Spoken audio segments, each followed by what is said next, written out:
ওর ছেলে। কি নাম তাদের?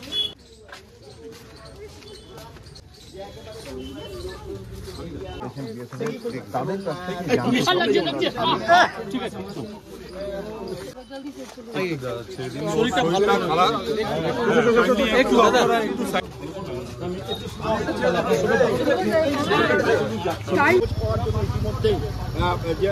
প্লেন ধরবে এবং সেখান থেকে চণ্ডীগড় এবং পূর্ণম সাউ যে রয়েছে পরিবার এইবার পূর্ণম সাউ তিনিও পর্যন্ত যাচ্ছেন। করবেন আমি ওইখানে ডিপার্টমেন্টালে যাচ্ছি ওনাদের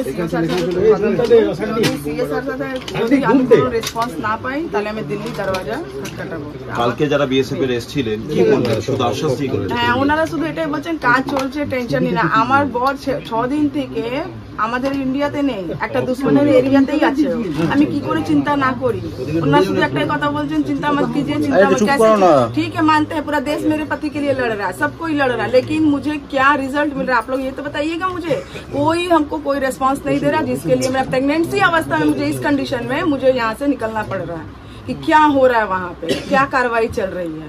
ওখানে গিয়ে কি করবেন? কেমন আছেন উনি, কি অবস্থায়? কোনো খবর পাচ্ছি না, আমি কোনো খবর পাচ্ছি না। আমি এই যদি এইটুকু কথা জানতে পারতাম কি হ্যাঁ উনি ঠিক আছেন, তাহলে আমার আপনার মনে হয় আমি এই কন্ডিশনে যেতাম? আমাকে এখনো ফ্লাইটে যেতে দিবে কিনা আমি এটাও জানি না।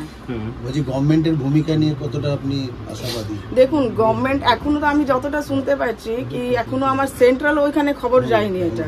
তো কি হচ্ছে 6 দিন থেকে? তাহলে 6 দিন থেকে তাহলে কি হচ্ছে? কিন্তু বিএসএফ এর ডিজি তো বলছে হ্যাঁ কি বলছেন? কথা বলেছে যেটা আপনাদের সাংসদ এসে বলে গেলেন যে ঠিক আছে, ভালো আছে। আমি তো বলছি সবাই আসছে, সবাই বলছে, কিন্তু কারवाईটা কি হচ্ছে এটা তো কেউ জানাবে রে বাবা আমাকে कि हाँ आपका हस्बैंड का ये कंडीशन ठीक है या बात चल रही है। देश का रक्षा करो, हमारे पूरी देश को रक्षा करो, पूरी पब्लिक की रक्षा करो। क्या मन का तसल्ली देते हैं आपको थोड़ा मजबूत होने के लिए, यही तो है ना। तो उस मोदी जी है, मोदी जी जब ऐसे ऐसे बड़ा बड़ा डिसीजन ले सकते हैं तो आपका बेटा के लिए भी बहुत बड़ा डिसीजन लेंगे। सब कह रहे रेस्ट करने गया था, ऑन ड्यूटी कौन रेस्ट कर रहा है? कौन बोला, कौन देख रहा था वहाँ पे कोई रेस्ट करने गए थे? ऑन ड्यूटी कौन रेस्ट करता है?